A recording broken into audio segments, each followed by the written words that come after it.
Há algumas semanas eu gravei 2 vídeos falando sobre alimentos para fins especiais, sobre suplementos para praticantes de atividades físicas. E a gente conversou sobre algumas questões técnicas, o que é que a legislação coloca, quantidade de proteína, de carboidrato, etc.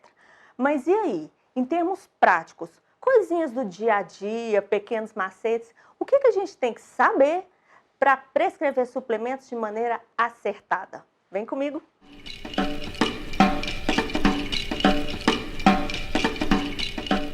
Olá, estudantes de nutrição e nutricionistas. Meu nome é Ju Toledo, também sou nutricionista, sou pós-graduada em nutrição e saúde pública e em atividade física e suas bases nutricionais. E hoje a gente vai falar de novo de suplementação, de alimentos para fins especiais, porque eu fiz os vídeos há algumas semanas aqui no tutorial e algumas pessoas vieram conversar comigo sobre questões práticas, como é que eu fazia na época de atendimento em consultório. Bom, eu trabalhei muito diretamente com suplementos alimentares, uma época antes de começar a fazer atendimentos, e depois fiz a pós em nutrição esportiva, na verdade, atividade física e suas bases nutricionais. Então, nesse período todo, eu tive a oportunidade de entrar em contato com o dia a dia, com a rotina da suplementação, da prescrição, o que os pacientes esperam, o que eles gostam, e eu pude perceber que existem algumas informações que a gente normalmente não presta tanta atenção, mas que interferem muito no dia a dia dos nossos pacientes. Coisas práticas, coisas simples que eu vim trazer para vocês. Aliás, elas são simples, mas às vezes não são tão práticas, porque elas requerem conhecimento de cada produto que vai ser prescrito. Mas se a gente se propõe a trabalhar com isso, tem que ser conhecedor do assunto, não é mesmo?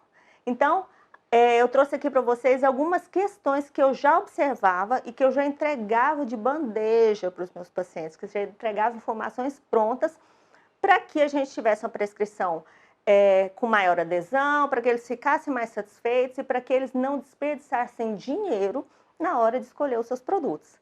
E a primeira questão é a apresentação do suplemento. Parece óbvio, mas muitas vezes a gente fica na dúvida se o suplemento é pó mais fino, se é um pó mais granulado, se é líquido ou se é um líquido mais viscoso no formato de xarope. Então, quando a gente vai prescrever alguma coisa, algum produto, é importante conhecer essa apresentação, o formato dele, né, para que a gente possa explicar para o paciente as melhores maneiras de uso, tá? Além desse formato, que parece óbvio, mas muitas vezes a gente se perde, o tamanho da embalagem, tá? Primeiro, porque embalagens maiores, normalmente, elas significam economia. Porém, quando a gente indica uma embalagem muito grande de um produto que seu paciente ainda não usou, corre o risco dele não se adaptar, tá? Não se adaptar ao sabor, não se adaptar em termos gastrointestinais, não ter bons resultados em termos de melhora de performance, seja o que for.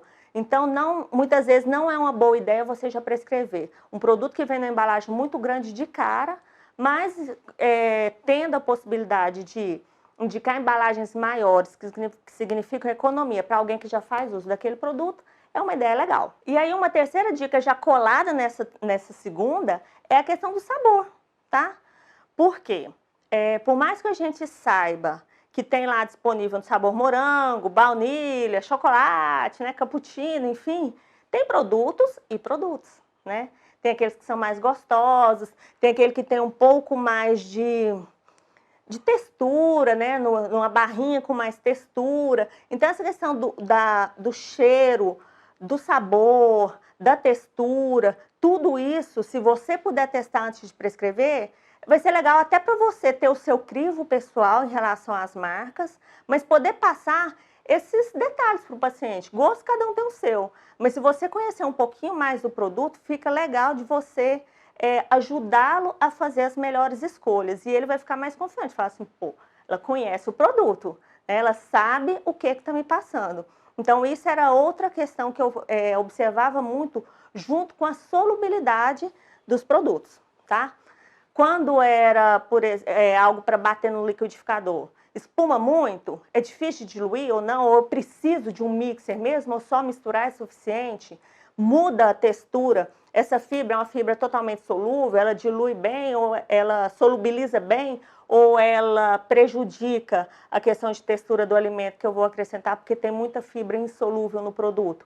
Então, começava a ver a questão de solubilidade, a questão de diluição, os tipos de solvente que eu poderia utilizar para fazer essas misturas, se ficava gostoso no leite, ou na água, ou no suco, se tinha que ser uma água na temperatura ambiente ou gelada. Então, se você puder até conversar com representantes, ou então investir um pouquinho em alguns produtos para você conhecer melhor essas características organolépticas, fica melhor para você dar dicas de injeção para o seu paciente, tá? Ah, você tomou um aminoácido e lá naquele final tem aquele gostinho metálico dos aminoácidos, mas eu descobri um outro produto que ele tem um sabor morango mais forte, ele mascara bem, tá? Então, começar a conhecer isso, até porque os pacientes, eles podem, esses que costumam tomar suplementação por mais tempo, principalmente praticando de exercícios, eles já têm, assim, um autoconhecimento corporal muito bom,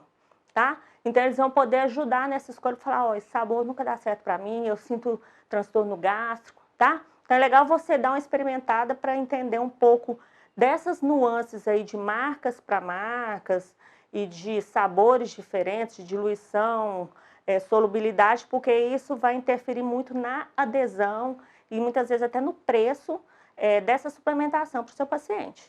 E por fim, a sensação ao ingerir esses produtos, tá? Quando eu prescrevia, eu experimentava de tudo. Não precisa fazer isso, tá? Mas tentar experimentar pelo menos alguns produtos para saber como que foi em termos assim de digestibilidade, tá? Se houve algum transtorno gastrointestinal, em relação à percepção de esforço durante o treino, por exemplo, tá? Tentar enxergar isso um pouquinho melhor, até para ter uma conversa mais empática com o seu paciente, tá?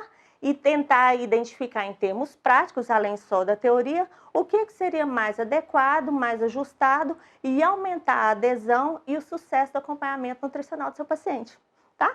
Espero que tenha gostado da dica. Terça-feira que vem a gente tem mais vídeo. Ah, e passa no site da Cook, cook.com.br/planilhas, porque todas as nossas planilhas de cálculo de dieta, elas têm essas informações todas descritas na nossa base de dados, para cada produto, solubilidade, tipo de solvente, sabores, embalagens disponíveis, tá bom? Espero você. Tchau, tchau!